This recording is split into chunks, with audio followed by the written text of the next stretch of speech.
seatbelt fastened, keeping your hands, arms, feet, and legs inside the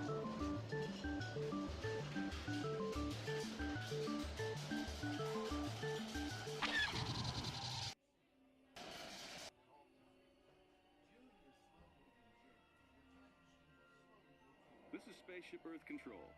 On behalf of Siemens, welcome aboard. On the map in front of you, please show us where you're from while we input your time travel coordinates.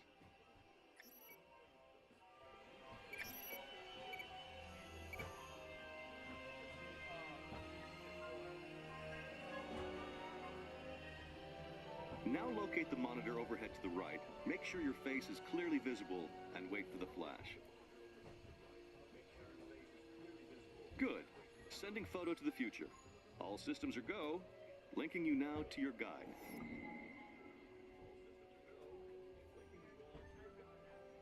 Like a grand and miraculous spaceship, our planet has sailed through the universe of time. And for a brief moment, we have been among its passengers. But where are we going? And what kind of future will we discover there? Surprisingly, the answers lie in our past. Since the dawn of recorded history, we've been inventing the future one step at a time. So let's travel back in time together. I'll show you how our ancestors created the world we know today. And then it will be your turn to create the world of tomorrow. Here, in this hostile world, is where our story begins. We are alone, struggling to survive, until we learn to communicate with one another.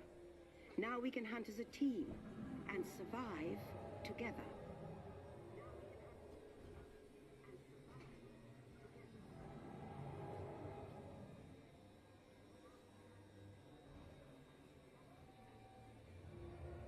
It takes 15,000 years to come up with the next bright idea, recording our knowledge on cave walls.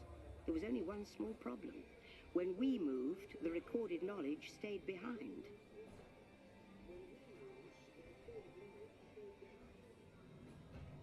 Now let's move ahead to ancient Egypt, because something is about to happen here that will change the future forever.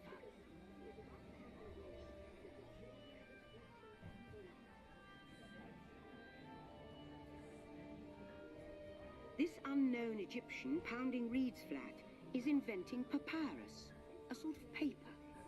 Papyrus, in turn, creates better record keeping of plans, designs, and unfortunately taxes. But it also brings with it the dawn of great civilizations. At this point, each civilization has its own form of writing, which none of the others can understand. But the Phoenicians, who trade with all of them, have a solution. They create a simple common alphabet, adaptable to most languages. Remember how easy it was to learn your ABCs? Thank the Phoenicians. They invented them.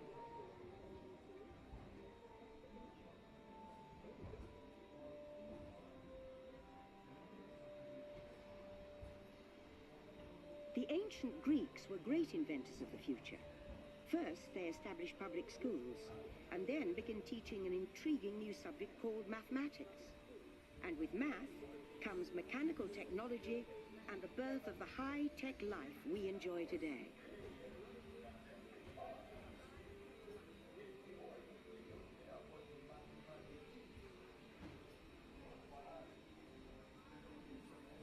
With lessons learned from the Greeks, the Romans create a powerful empire. To move their armies around, they build a system of roads all over the known world. Rome built the first World Wide Web, and it's leading us into the future.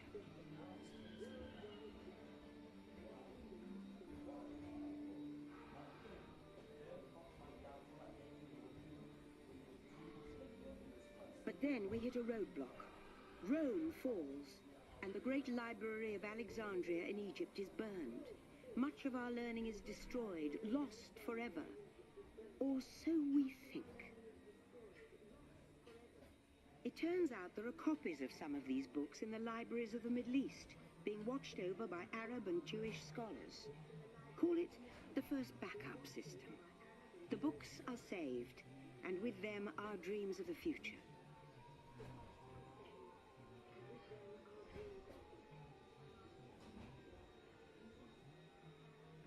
In the meantime, here in Europe, monks toil endlessly recording books by hand.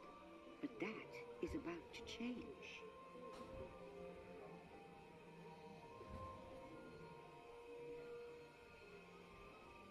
In 1450, Gutenberg invents the movable type printing press. Now knowledge can travel as fast as these new books, and travel they do. Books make it easier to invent the future in every field, and the result is an incredible explosion of innovation we call the Renaissance.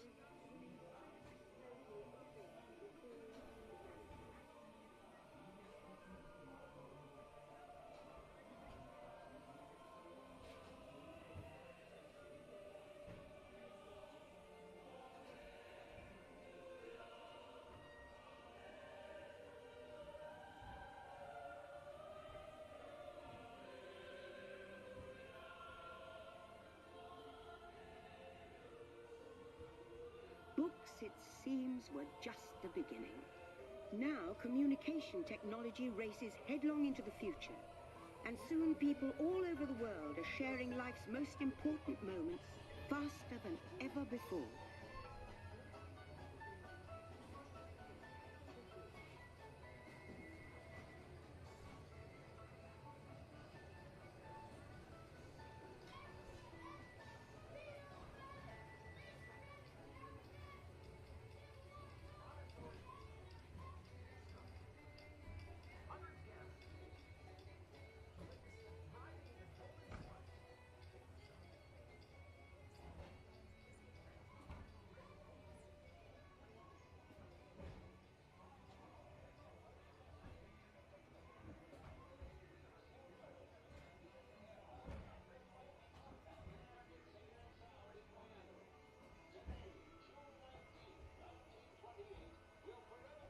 By now, we're all communicating from anywhere on Earth, and in 1969, from somewhere else.